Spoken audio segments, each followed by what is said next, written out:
আজি মই প্ৰথম খবৰতে এটা গুৰুত্বপূৰ্ণ খবৰ, এটা বিগ ব্ৰেকিং নিউজ।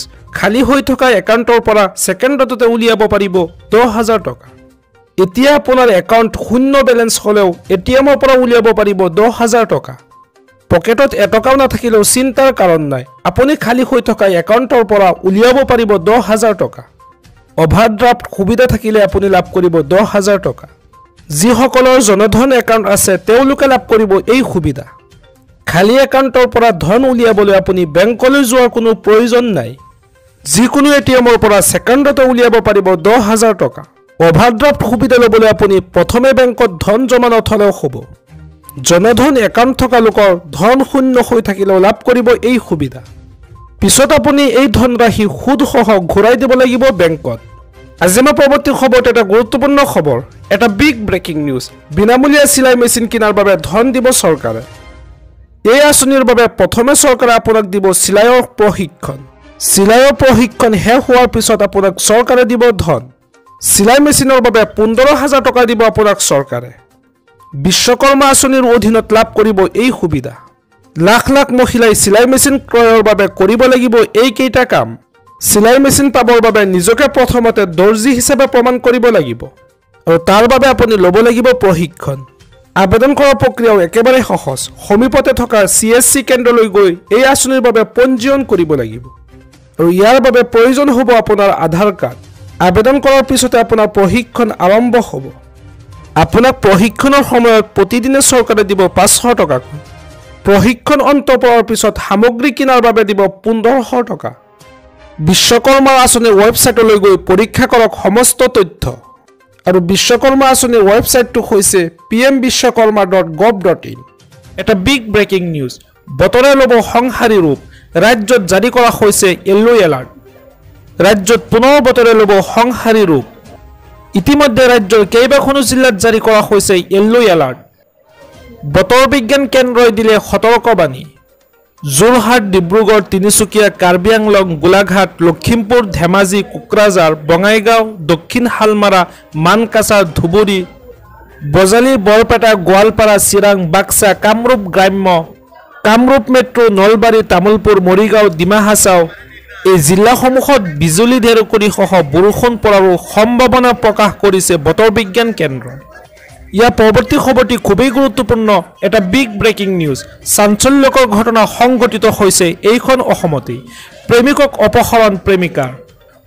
প্ৰেম হেনো ঈশ্বৰৰ দান। প্ৰেমত ঘূৰে ভূমণ্ডল, প্ৰেমত ঘূৰে ত্ৰিভুৱন, প্ৰেমত ফুলে শতদল।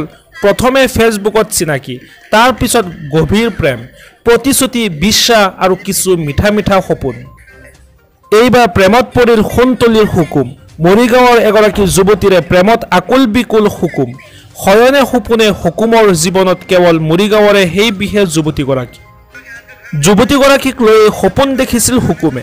যুৱতীগৰাকীক লৈ নিজৰ জীৱনৰ মিঠা মিঠা কাহিনী ৰচনা কৰিছিলে হুকুমে। ফেচবুকৰ চিনাকি প্ৰেয়সীক লগ কৰাৰ ইচ্ছা হুকুম দপলীয়া আহিল গুৱাহাটীলৈ। কিন্তু তাৰ মাজতে আহিল কিছু ছাছপেন্স আৰু কিছু শিহৰণকাৰী, হুকুমে কেতিয়াও কল্পনা নকৰা ঘটনা। হুকুমৰ এই কাহিনী চলি থকাৰ মাজতেই অৱশেষত গুৱাহাটীৰ পৰা প্ৰেমিকাই প্ৰেমিকক অপহৰণ কৰি দাবী কৰিলে 5 লাখ টকা। 1.5 লাখ টকাৰ 1,30,000 টকা আমি চৰকাৰৰ পৰা ৰাজসাহায্য হিচাপে পৰিয়ালটোক আমি তুলি দিম।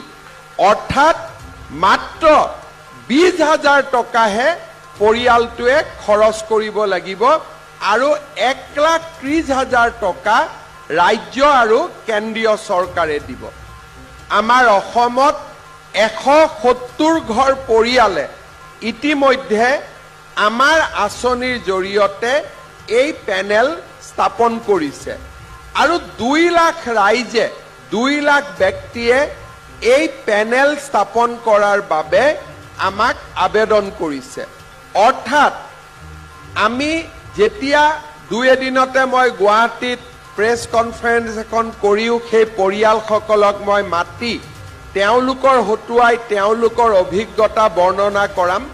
তেওঁলোকে আমাক জনোৱা মতে সৌৰশক্তিৰ পেনেল লগোৱাৰ পিছত দিনতে কাপোৰ ধুৱে, দিনতে ফেন চলায়, দিনৰ ভাগত তেওঁলোকৰ বিদ্যুতৰ মিটাৰত এটকাও বিল নহয় অকল ৰাতি তেওঁলোকৰ বিল হয় যেতিয়া সৌৰ শক্তি বা সূৰ্য অস্ত যায় সৰ্বমুঠ তেওঁলোকে হিচাপ কৰি দেখিছে যে আগতে যদি 100 টকা ইলেক্ট্ৰিচিটি বোৰ্ডক দিছিলে এতিয়া তেওঁলোকে মাত্ৰ 15 টকা দিব লাগে অৰ্থাৎ 85% ইলেক্ট্ৰিচিটিৰ খৰচ তেওঁলোকে পেনেল লগোৱাৰ পিছত দিবলগীয়া হোৱা নাই সেইবাবে মই নামৰূপ বা নাহৰকটীয়া বা আমাৰ ডিব্ৰুগড় জিলাৰ ৰাইজক অনুৰোধ কৰিম যে আপোনালোকে যেহেতু 20,000 টকা লগালেই আমাৰ ইলেক্ট্ৰিচিটি খৰচ বা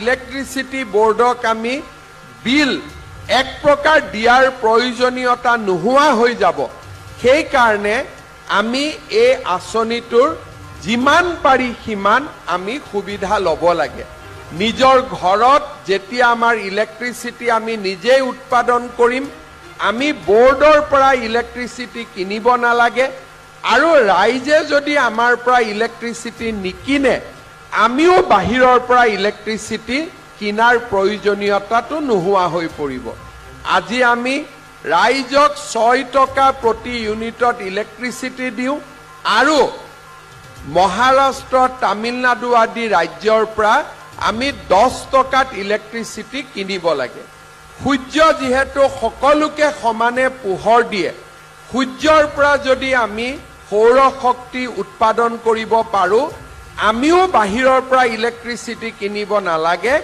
আৰু ৰাইজেও ইলেক্ট্ৰিচিটি বোৰ্ডক টকা দিয়াৰ প্ৰয়োজনীয়তাটো নোহোৱা হৈ পৰিব শ্ৰদ্ধাৰ ৰাইজ ইলেকশ্যনৰ সময়ত মই নাহৰকটীয়াৰ মিটিঙত আহোঁতে কেইবাটাও নতুন নতুন চৰকাৰৰ আঁচনিৰ কথা উল্লেখ কৰিছিলোঁ আৰু আজি নিৰ্বাচন হৈ যোৱাৰ পিছতেই আমি লগে লগে এই চৰকাৰে বা মই বিভিন্ন মিটিঙত ঘোষণা কৰা আঁচনিসমূহ ৰূপায়ণৰ কামত ইতিমধ্যে আমি জপিয়াই পৰিছোঁ নিৰ্বাচনৰ সময়ত আমি ঘোষণা কৰিছিলোঁ যে আত্মনিৰ্ভৰ অসম মুখ্যমন্ত্ৰীৰ আত্মনিৰ্ভৰ অসম এই আঁচনিৰ অধীনত আমাৰ যুৱ শক্তিক আমি 1 লাখ টকাৰ লোন আৰু 1 লাখ টকাৰ ৰাজ সাহায্য আমি প্ৰদান কৰিম এই আঁচনিখনৰ অধীনত ইলেকশ্যন হৈ যোৱাৰ লগে লগে আমি ল'ৰা ছোৱালীবিলাকৰ ইণ্টাৰভিউ লোৱা আৰম্ভ কৰিছোঁ আৰু ছেপ্টেম্বৰ মাহত আমি 30,000 যুৱক যুৱতীক 1 লাখ টকাকৈ ৰাজ সাহায্য প্ৰদানৰ বাবে আমি তীব্ৰ গতিত আগুৱাই গৈছোঁ